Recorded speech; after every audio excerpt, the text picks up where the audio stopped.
Thanks, Riaz. Good morning. Homicide investigators are in New Westminster this hour after a woman was found dead there last night. Greg Harper is on scene and brings us the very latest. Greg?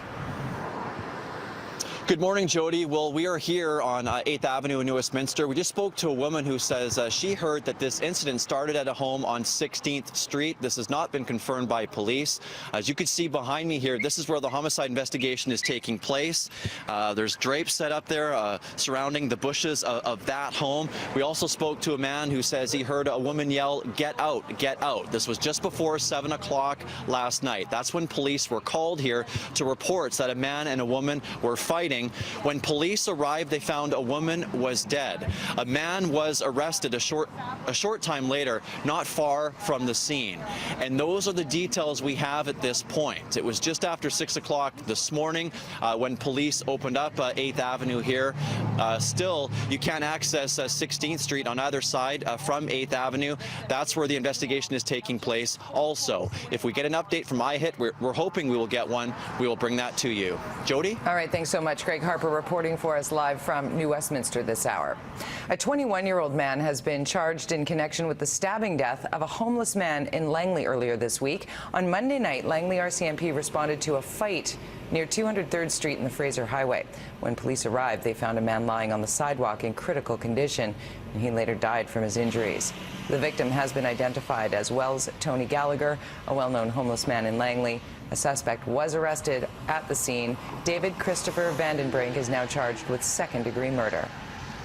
He went for a walk and came home with a life-threatening head injury. Now Vancouver police are asking for your help in finding out what happened to a man on the city's west side. The 58-year-old man, whose name has not been released, left home on Saturday night for a stroll at Kitts Beach. 2 hours later, he came back dazed and confused. He told his partner about some kind of confrontation with someone on the beach. The next day, he was found unresponsive, and that man has undergone 2 surgeries for brain injuries and remains in hospital in critical condition.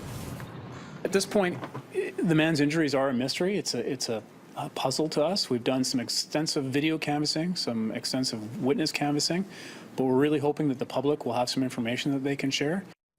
So the man police are looking for is described like this: 5 feet 10 inches tall with a heavy build. At the time, he was wearing a New York Yankees baseball hat, an orange T-shirt, cargo shorts, flip-flops, and was carrying a black backpack. Anyone with information is asked to call police. Tragic story. A woman who was mauled to death by a lion in South Africa is being mourned by her work colleagues here in Vancouver. The story is unbelievable. Kate Chappelle was a Vancouver-based visual effects editor, originally from New York City. The 29-year-old worked on a number of shows, including Game of Thrones and Divergent. She was on a volunteer mission to protect wildlife when she died at a park just outside of Johannesburg. Chappelle was inside a vehicle on a safari when she rolled down her vehicle's window to take a picture. And that's when she was mauled by a lion. The animal will not be euthanized.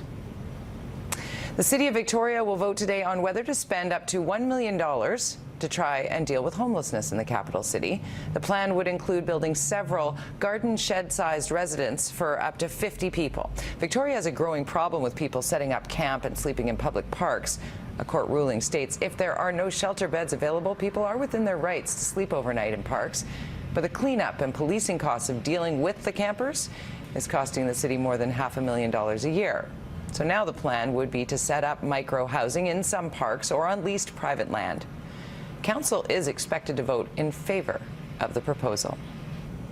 Vancouver police are reminding residents to lock up in order to prevent break-ins, especially during summer months. Police say there were 702 home break-ins in Vancouver in the first 4 months of this year. Although the number is down from last year, they say about a quarter of those cases could have been prevented if people simply locked their doors and windows.